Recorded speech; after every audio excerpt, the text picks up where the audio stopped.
My husband Taylor is a real piece of work.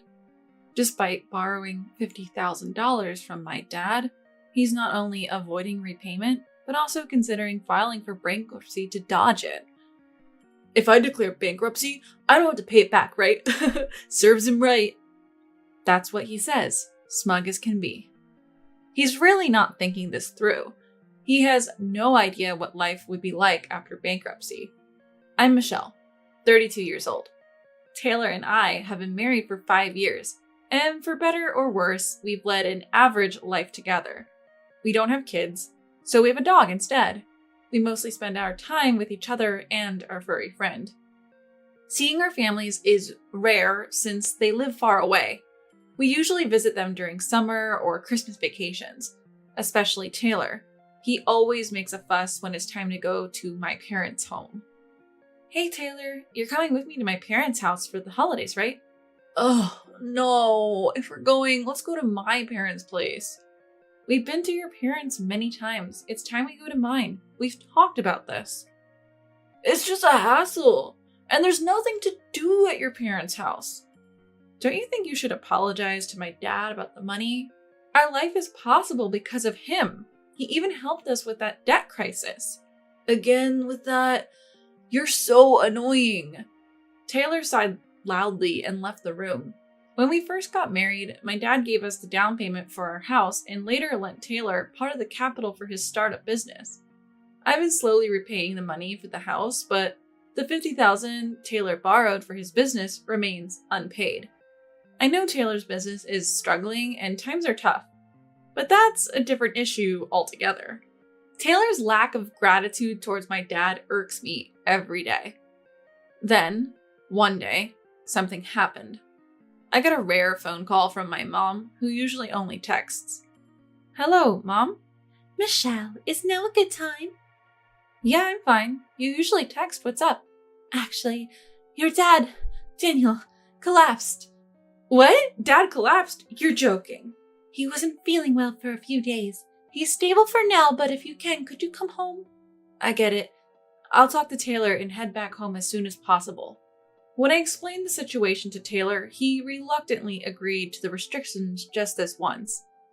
But there's another issue I have to think about. Taylor, it's about Rocky. I called our regular vet to board him, but they're fully booked. So what's the plan? I'm thinking of hiring a pet sitter. At my words, Taylor lets out an exasperated, What? A pet sitter? Give me a break. I can't stand the idea of a stranger in our home. We don't have a choice. Rocky needs his walks, his bathroom breaks, his meals. Absolutely not. He'll be fine for a day. Stop relying on services like that. Are you kidding me? If we leave him alone for a day, he'll get stressed out. We can't find common ground and the conversation is going nowhere. When Taylor seemed to have an idea and exclaimed, Ah! I've got it! I've thought of something great! What is it? Why not ask Isabella? Why would Isabella be involved? She just got divorced, right? And she's been complaining about not having work. Let's ask her to take care of Rocky while we're gone as a part-time job. Honestly, I absolutely don't want that. Last time Isabella visited, money disappeared from my wallet. I'd withdrawn $300 that morning, and by the time Isabella left, it was gone. Taylor dismissed it when I told him, saying it must be a misunderstanding. Since I had no concrete evidence, I couldn't do much. But I was certain it was Isabella. I didn't trust her, and didn't want her in our home. Still, with a trip back home imminent and Taylor firmly against a pet sitter, we were out of options. We ended up asking Isabella. I gathered my always ready $3,000 in gift cards in a drawer. I slipped the piece of paper into the drawer so I'd know if anyone opened it. And of course, I didn't tell Taylor. Otherwise, I couldn't feel at ease letting Isabella into our home. We asked Isabella to take care of our dog and headed to my parents' house. Thankfully, Dad's condition stabilized and we could talk to him. When we returned, I told Taylor about the drawer trick. As expected, the paper had fallen and $2,000 along with the gift cards were missing from the $3,000. I had told Isabella not to enter the bedroom, but I had suspected she might steal something. I sighed and told Taylor, See, now do you get why I didn't want Isabella in our home? Well, she's having money troubles too, so a little bit of cut it out. We're not exactly rolling in it either. Taylor, you owe money to Dad, remember? That's a different issue. Just call Isabella over here now. Taylor reluctantly dialed her number. When Isabella arrived and we confronted her about the money, she admitted to everything. This time, and the previous time, with my wallet. She promised to pay it back and we let her go, but my anger hadn't subsided. Taylor then sat down next to me. If he is, I'll make sure Isabella doesn't come around anymore. But what Taylor said next was jaw-dropping. Michelle, you're surprisingly mean-spirited. What? Setting up a trap like that for Isabella isn't something a grown adult should do. Wait a minute. Are you taking your own sister's side even after all this? Isabella's in the wrong too, but what really turned me off was how you doubt your own family and set up such an elaborate scheme. Don't joke around. If you'd believed me about her stealing money last time, maybe we could have prevented this. Just like you don't want the pets that are in our house, I don't want Isabella in our house. Wow, so narrow-minded. What? Don't you have anything else to say before blaming me? It was like he was saying it was my fault for setting up a trap to catch Isabella, who had stolen twice. I was angry and frustrated. After that, Taylor's and my relationship started to deteriorate, with more and more days of not speaking. The tipping point came when Taylor handed me a piece of paper after returning from work. What's this? You know what it is. Divorce papers. You want a divorce. I've had enough of you over the Isabella thing. I don't want to be with you anymore. There's no point in being married. Let's divorce. This happened because of your sister, you know. Don't shift the blame onto me. I don't even want to talk about it anymore. Just sign it. No discussion, just Taylor pushing his own viewpoint. I grew disgusted with him and agreed to the divorce. It's clear Taylor will keep taking Isabella's side in the future, so I figured it was best to cut ties with him sooner rather than later. A few days later, the divorce went through. We sold the house we'd lived in for 5 years and fairly divided our assets. I told Taylor to use that money to keep making monthly payments on his debt to Dad, and he agreed. And so, our married life came to an end. Months later, Dad passed away from illness. And just like that, I inherited the right to collect Taylor's debt repayments. But the following month, Taylor fell behind. I did a little digging through mutual friends and found out his business was failing. He did say he was struggling with the company just before we divorced. Well, maybe I'll give him a break. Since I knew Taylor was struggling, I decided to wait 1 more month. But when there was still no transfer from Taylor, I lost patience and called him. Hello, it's Michelle. What's up, Michelle? What do you need? What do you mean, what do I need? It's about repaying Dad. You haven't paid since last month. Oh, is that all? Well, I'm not paying anymore. Excuse me? Caught off guard by his unexpected response, my thoughts freeze for a moment. Taylor, without any remorse, continues. Why should I? My father-in-law's dead, right? No point in paying back a dead man. What are you talking about? That's ridiculous. I inherited Dad's right to collect the debt, so now I'm the creditor. Understand? I don't care. I said I'm not paying. I can't pay. Suddenly furious, Taylor starts yelling over the phone. I'm struggling with my business too, you know. Why should I repay a debt to a dead person? It's a waste of money. Don't joke around. How can you even say that? Your current business exists because of Dad. Yeah, sure. He helped back then, but he's dead now. Only you would benefit if I repaid the debt, so why would I do that? At that moment, rage surged through my veins. Our parting wasn't amicable, and I know about the current economic situation. If only he would sincerely apologize for the delayed repayment. But he's showing no remorse, let alone an apology. Worse still, he seems to think he's off the hook for repayment now that Dad is gone.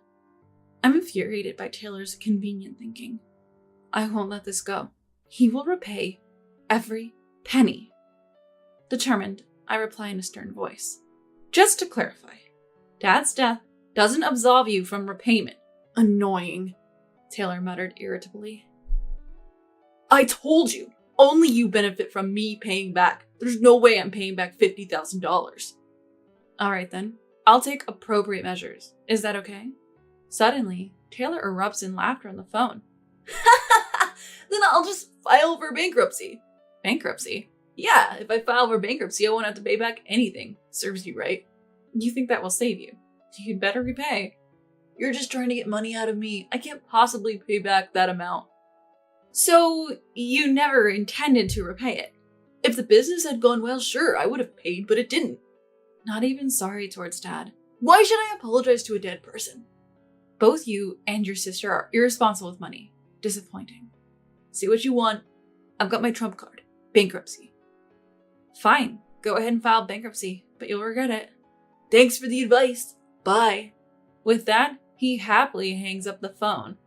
Taylor seems to think that filing for bankruptcy will free him from his debt, but he fails to consider the downsides that come with it. If declaring bankruptcy wiped out all your debts, everyone drowning in debt would be doing it, happy as a clam.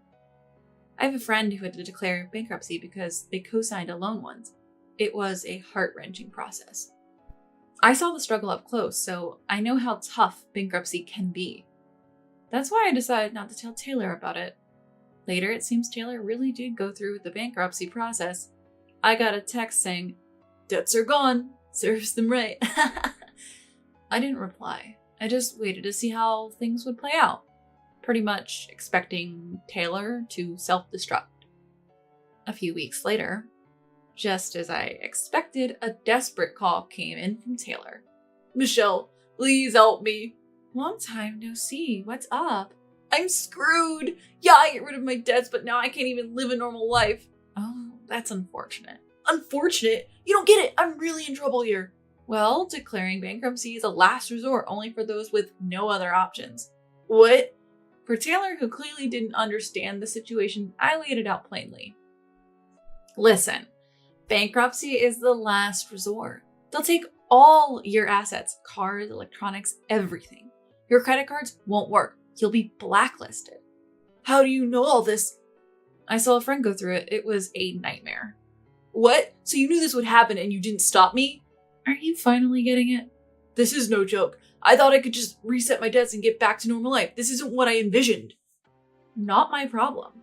It is your fault. If you told me how hard bankruptcy is from the start. At this point, Taylor was trying to shift the blame, so I gave him a reality check.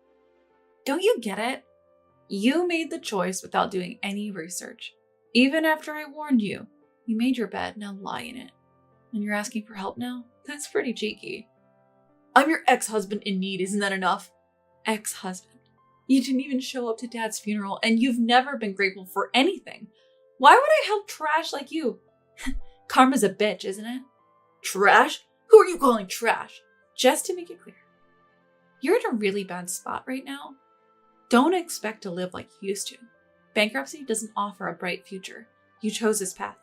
Now live with it for the rest of your miserable life, you damn fool. I let out all my pent-up frustration and hung up the phone. Immediately blocked the number and blocked on social media. And that's how I finally cut off all ties with Taylor. As for him, word has it that he's living a pretty miserable life. He thought he could just wipe the slate clean with bankruptcy and start fresh. He may have acted like he had it all together, but reality isn't that kind. Since he's on the blacklist, he obviously can't get a loan for anything. On top of that, it seems he owed a lot of money to his friends, and he hasn't paid them back. He's been contacting other friends to borrow money, but no one will lend him anything now that they know his situation. In fact, almost all his friends have cut ties with him, and it seems he's living a lonely life now. It's nothing less than poetic justice. As for Isabel, it turns out she wasn't just stealing from me, but also from her friends. Apparently, she was recently arrested by the police. The rumors spread in the neighborhood, and she lost her job too. I'm so relieved to see those two people I can't stand both get their comeuppance. I'm really glad I got a divorce when I did. I'll never have to deal with those siblings again. If I ever date someone in the future, I won't make the same mistakes. I'm determined to be more discerning in judging people and build better relationships.